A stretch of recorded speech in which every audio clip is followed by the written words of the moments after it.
आणखीन एक महत्त्वाची बातमी आहे। नीट फेरपरीक्षेच्या निकालावरती आक्षेप घेणाऱ्या 4 याचिका औरंगाबाद खंडपीठानं फेटाळल्या आहेत।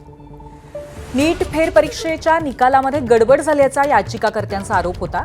निकालावरती संशय घेणाऱ्या 4ही याचिका औरंगाबाद खंडपीठानं फेटाळलेल्या आहेत। बिनबुडाचे आणि चुकीचे दावे करून न्यायालयाचा वेळ वाया घालवल्याबद्दल प्रत्येक याचिकाकर्त्याला तब्बल 5,000 रुपयांचा दंडही ठोठावण्यात आलाय।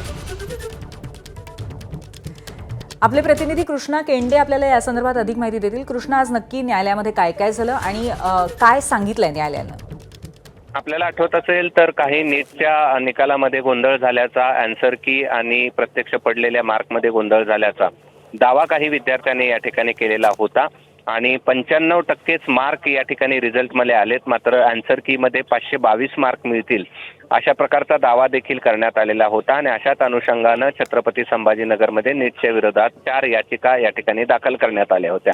या 4ही याचिका आज औरंगाबाद खंडपीठाने फेटाळून लावलेल्या आहेत आणि हे सर्व करत असताना नीटच्या वतीनं देखील प्रतिनिधी उपस्थित होते। त्यांनी एका बंद लिफाफ्यामध्ये ज्या ओरिजिनल आन्सर की आहेत त्या आणलेल्या होत्या। त्या आन्सर की देखील विद्यार्थी, त्यांचे पालक आणि वकिलांना दाखवण्यात आल्या आणि त्यानंतर कुठलाही या सगळ्यामध्ये गोंधळ झाला नसल्याचं दावा या ठिकाणी नीट करून करण्यात आला आणि तो कोर्टाला पटला देखील आणि त्यामुळे या 4ही याचिका या फेटाळून लावलेल्या आहेत आणि कोर्टाचा वेळ घालवणं आणि चुकीची याचिका दाखल करणं असं म्हणत प्रत्येक याचिकाकर्त्याला 5,000 रुपयाचा दंड देखील कोर्टानं ठोठावलेला आहे। पूर्वी धन्यवाद कृष्णा या अपडेटबद्दल।